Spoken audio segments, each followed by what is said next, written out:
Tuiteó, finalmente Bolsonaro. Delphi, vos tenés la data. Sí, habló Bolsonaro hace 10 minutos nada más, Agus, un poco menos, y lo que dijo es: las manifestaciones pacíficas en forma de ley son parte de la democracia. Sin embargo, las depredaciones e invasiones de derechos, como las ocurridas hoy, así como las practicadas por la izquierda en 2013 y 2017, escapan a la regla. Claramente vemos un repudio, pero también vemos... Es un hilo, ¿no? Se habla... Sí, es un hilo, pero digo, en este mensaje él lo que hace es, bueno, lo admite y por supuesto habla de que esto es, digamos, lo repudia, pero trae a colación las protestas de 2013 y 2017, ¿no? Digamos, en una clara crítica hacia el PT. Claro, intenta hacer un paralelismo, ¿no? Sí. No somos los únicos, tal vez. Claro. Saludo a Juan, Batalame. Juan, ¿cómo estás?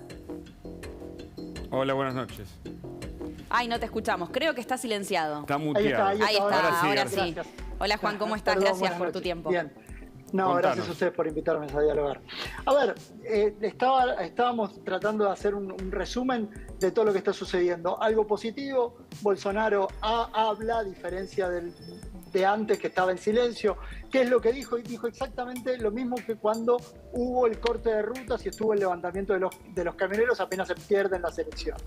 ¿Qué es lo que dice? Las manifestaciones tienen que ser pacíficas, tenemos que ser cualitativamente distintos, en este caso a lo que han sido las manifestaciones de la izquierda en otro momento. La diferencia entre uno y otro es que en este caso, propiamente dicho, se asaltaron las instituciones de la democracia. 3 instituciones de la democracia: el Plan Alto, el Congreso y el Tribunal Superior de Justicia. El Tribunal Superior de Justicia para los bolsonaristas es digamos, el demonio, por así decirlo, porque básicamente fueron los que posibilitaron de que Lula pudiera volver a ser presidente, ¿no? Entonces, acá hay una clara intencionalidad en relación a por qué estas instituciones.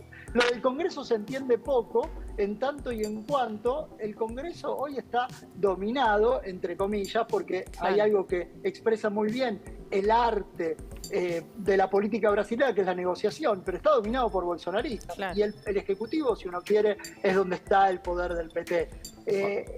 Yo decía recién que esto es la muestra de el cúlmine de una serie de frustraciones políticas, porque desde que estos movimientos comenzaron hasta este momento no paran de fracasar, ¿no? Generan estos gestos, generan estos eventos, pero fracasan. ¿Y estos movimientos de dónde provienen? ¿De una sociedad civil agotada, fragmentada, con extremismo?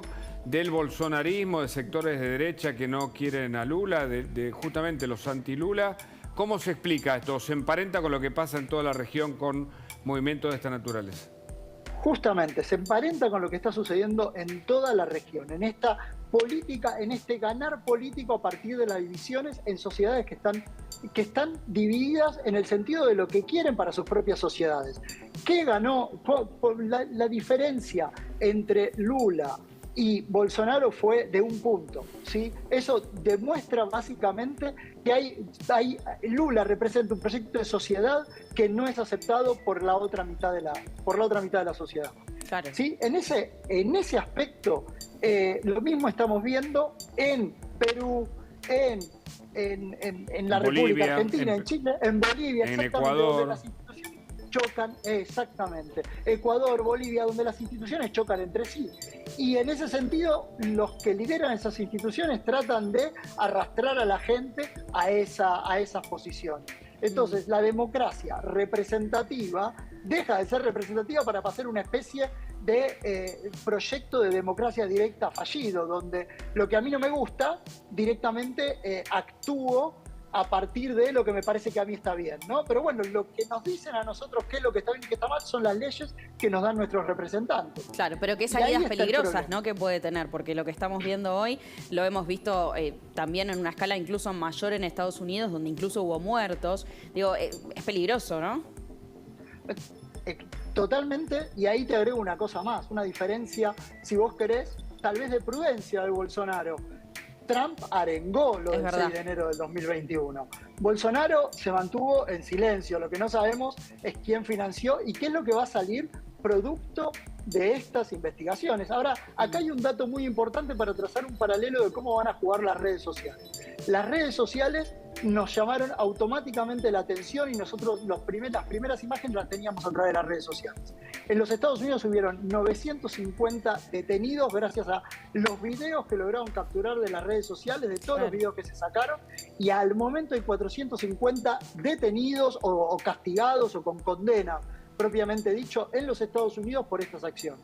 Acá lo que vamos a ver en Brasil es algo muy parecido, si es que Lula está dispuesto a cumplir lo que dijo, que van a ir hasta las últimas consecuencias. Bueno, hizo una intervención federal, ¿no? Sí. No, y es muy interesante Totalmente. esto que mencionás, porque Delfina, por ejemplo, recién nos mostraba, ¿no? Cómo muchas de estas acciones comenzaron, por ejemplo, en grupos de Telegram, ¿no? Digo, ahí es las redes con un rol fatídico, lamentablemente, porque termina en estas tomas, pero al mismo tiempo como también esos videos que circulan por las redes sirven para que la justicia pueda actuar en este sentido. Es interesante lo que estás planteando. Y es esta idea, ¿no? Del momento del héroe. Luego lo tenés la democracia directa en el mal sentido. Vos tenés a la turba sentada en las posiciones de los representantes, Claro. que no está hecho para hacer. Pero es un momento en el cual parece broma o parece algo extraño de señalar, pero es un momento en el cual el poder vuelve a las manos del verdadero soberano. Siempre nos dicen que los soberanos somos nosotros, ¿no? Pero al mismo tiempo gobernamos otra vez, nuestro representante vuelve ese poder al soberano. Es rarísimo, es tensionante, lleva más frustración y hace romper a las instituciones. Te quiero preguntar por cómo influye acá en la Argentina. Todos tuitearon los dirigentes más importantes, cada uno desde un punto de vista, todos coincidiendo en que era un asalto o una infracción a la democracia. Pero Delfina, tenías una pregunta. Sí, en realidad también yendo un poco a las redes sociales, ¿cuál cree que, más allá de hacer esta distinción entre Trump y Bolsonaro, ¿verdad? Que usted lo que dice es que Trump arengó la situación del Congreso y Bolsonaro se llamó a silencio. La realidad es que las redes sociales estaban reclamando por una aparición, de hecho fue trending topic Bolsonaro, y cuando aparece, ¿no? Después de un tiempo considerable, bueno, si bien repudia, también hace un repudio directo con Lula. ¿Hasta qué punto, digo, no hay responsabilidad y hasta qué punto hay un Bolsonaro que no quiere bajar las aguas, ¿verdad? Justamente al no bajar las aguas, pero mantenerse presidente es raro porque utiliza las redes desde Florida, no desde el territorio, ¿no? Y supongamos que vuelva, va a ser una figura incómoda para Lula tener un Bolsonaro en Brasil. Lo mejor que le puede pasar ahora a Lula es que Bolsonaro esté relativamente lejos, aunque este es un movimiento que excede a Bolsonaro en este momento. Hay que ver qué es lo que va a pasar después. Entonces, este es un dato relevante. Y las redes sociales hoy juegan un rol central en la articulación de la política y en la articulación de la antipolítica. En esto, Delfina, coincido plenamente con lo que vos estabas señalando. Y con respecto a cómo impacta, digamos, todos estos eventos son buenos recordatorios para nosotros mismos, para dejar de atacar a las instituciones, ¿no? Porque somos todos demócratas, pero estamos atacándonos entre el Congreso ataca al Ejecutivo, el Ejecutivo ataca pero te digo, al Poder me Judicial, anticipo con algo. Congreso. ¿Qué es lo que está pasando ahora? Cada uno, sobre esto que pasó en Brasil, le echa la culpa al otro. Para que entendamos que se va todavía a poner más extrema la grieta. Es decir, van a quitar... Uno, por ejemplo, el kirchnerismo habla que esto es la culpa de los medios y de las derechas, ¿no? Y, por supuesto, Juntos por el Cambio dice que esto es lo mismo que está haciendo el gobierno contra la Corte Suprema, por ejemplo, para decirlo en grandes rasgos, ¿no? Lo voy a poner en términos claros. Lula llegó con un discurso muy concreto y muy loable, si se quiere. Hay que sacar del hambre a 33 millones de personas. Para sacar del hambre a 33 millones de personas vos necesitas un mínimo de gobernabilidad. Ni siquiera te hablo de consenso, de gobernabilidad, de ser capaz de ejecutar políticas públicas. Nosotros podemos hacer lo que querramos, pelearnos, hacer siempre lo que hacemos nosotros.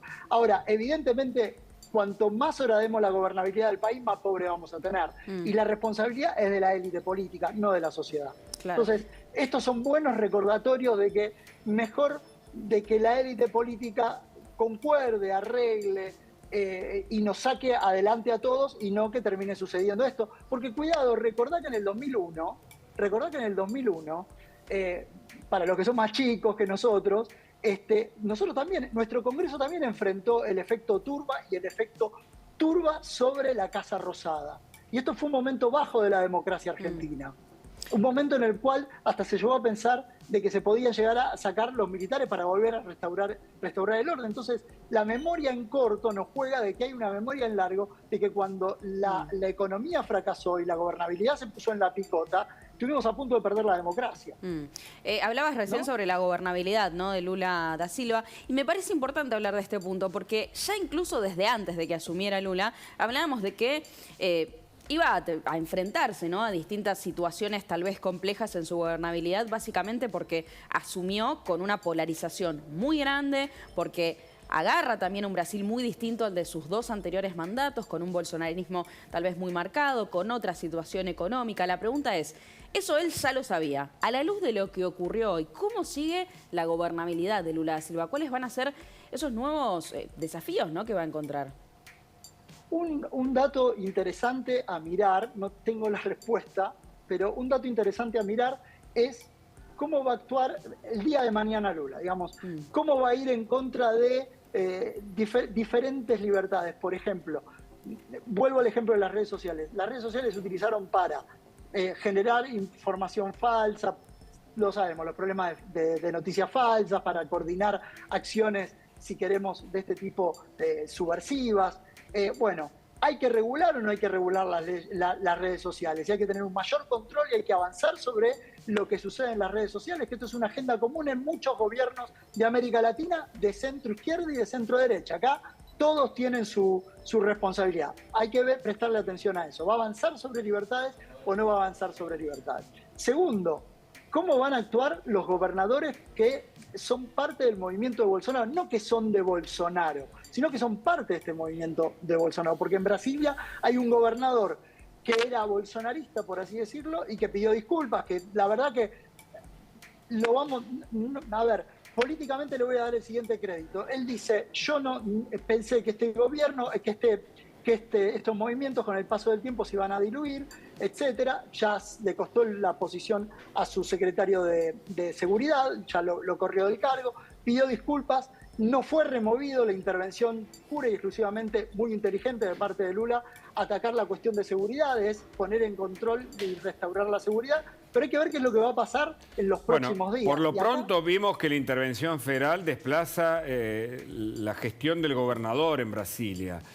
Viajó, o sea, tuvo un rol activo, viajó inmediatamente de San Pablo a Brasilia, hizo una intervención federal, desalojó los lugares públicos. Muy concreto el accionar de Lula, me parece, ¿no? El punto es la política económica, porque van a llamar a un paro los empresarios, no los sindicatos en Brasil, quejosos por las primeras medidas económicas que favorecen a la cultura y no a la industria. Eso es lo que se dice en Brasil, ¿no? Sí, digamos, 13 apenas asume, da un golpe de volante muy importante, no hace un giro, vamos a decir, de 180 grados, que es recular con las inversiones, básicamente con las privatizaciones, hace lo del Amazonas, que ahí vos tenés soberanistas versus globalistas, que es otra discusión bastante interesante dentro de lo que sucede en Brasil, y el retiro a las exenciones impositivas que Bolsonaro había puesto, que iban a llevar a la recuperación económica de Brasil. Ahora, dicho esto, quien está en control hoy de la economía no es Lula, es Alckmin. Los mercados no le dieron el visto bueno y vamos a ver cómo evoluciona, aunque esto va a impactar en los mercados de Brasil seguramente, pero no necesariamente le van a torcer el rumbo económico que establezca Brasil, que llega con una misión, que es subir la cuota del gasto público, y eventualmente eso puede llegar a implicar alguna cuestión con la inflación, pero está todo por verse porque hace una semana que asumió. Queremos sumar a Álvaro Lamadrid, que está acá con nosotros, para que nos aporte su visión sobre este tema y cómo impacta en la Argentina. Álvaro, buenas noches. Buenas noches, gracias por la invitación. Bueno, contanos. Tu primera mirada. Con mucha preocupación hay que condenar los episodios que hemos visto, la violencia. Hay que pedir, hay que decirlo esto, hay que pedir la identificación de los responsables y el castigo. Y bueno, esto se enmarca en una ola de populismo o de autocracias en la región. Castillo, Bolsonaro, Cristina en la Argentina, atacar a las instituciones, a la Corte, a la República.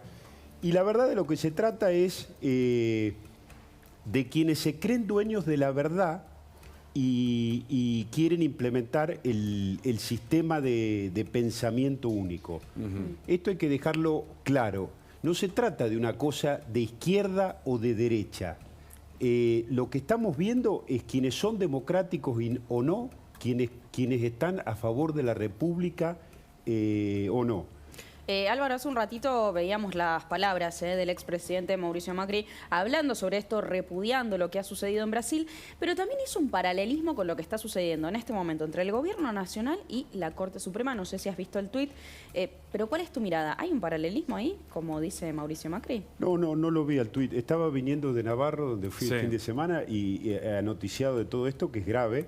Pero bueno, lo decía un poco en la respuesta inicial. A mí, la verdad que es increíble, como decía Carlitos Balá, todo sin cambiar de andén, que el kirchnerismo, a la vez que está intentando desmontar las instituciones, está en sedición contra la Corte, llama a los gobernadores que sean cómplices y encubridores de Cristina. Lo que no quiere Cristina es que la Corte confirme su condena.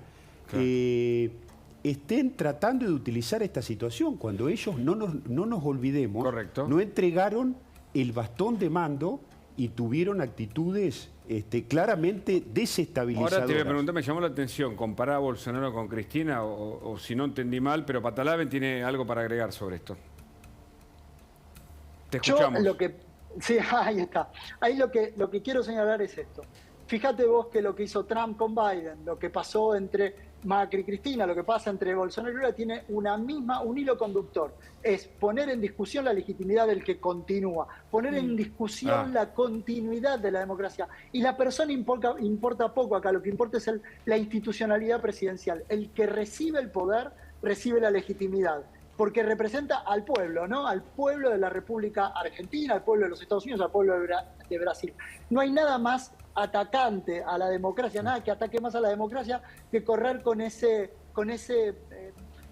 lema de campaña: no es mi presidente, no es mi... No, en realidad es presidente de una nación, porque la investidura le da ese poder, le da esa facultad. Si no, el día de mañana todos podemos salir a discutir todo y es lo más cercano a la anarquía. Y entonces, en Brasil, lo que vimos hoy fue anarquía. Y en Brasil, puntualmente, estas actitudes, Bolsonaro, que decidió no asistir al paso de mando, no entregar la banda presidencial, su silencio durante varias horas. En eso se parece a Cristina Fernández, ¿no? Esto, ¿qué tanto termina influyendo también en la actitud de las personas que hoy terminaron directamente entrando a edificios públicos, ¿no? Esas actitudes de Bolsonaro, ¿alimentaron desde hace ya bastante tiempo lo que hoy finalmente tiene este corolario? Sí, claramente alimentó eso, alimenta la idea de resistencia, ¿no? Alimenta una épica y una idea de resistencia. Y esa idea de resistencia es contraria a la democracia, si vos querés. Entonces, es mirar al otro en un espejo de inferioridad, de no merecer la confianza de hombre público que tiene. Entonces, me puede gustar o no me puede gustar Lula, pero ganó y está legítimamente instituido. Claro. Ahora, si yo no lo reconozco, alimento la resistencia. Claro. Si yo alimento la resistencia, no es positivo. Y recordemos que vivimos en una época de múltiples, no de múltiples verdades, sino de posverdad, donde cualquiera agarra y te crea una verdad alternativa. Entonces, el Tribunal Superior de Justicia, la Corte Suprema de Justicia de Brasil, que fue el que posibilitó la llegada de Lula a Brasil, termina siendo el demonio, a la presidencia, perdón, termina siendo el gran demonio de la extrema derecha. Y acá tenemos una guerra contra la Corte Suprema de Justicia justamente por lo opuesto. Y hablamos de la democracia de Brasil. Entonces, esa disonancia la tenemos que corregir, porque los que estamos en problemas somos nosotros como ciudadanos. Ahora, Álvaro, ¿sí? no se supone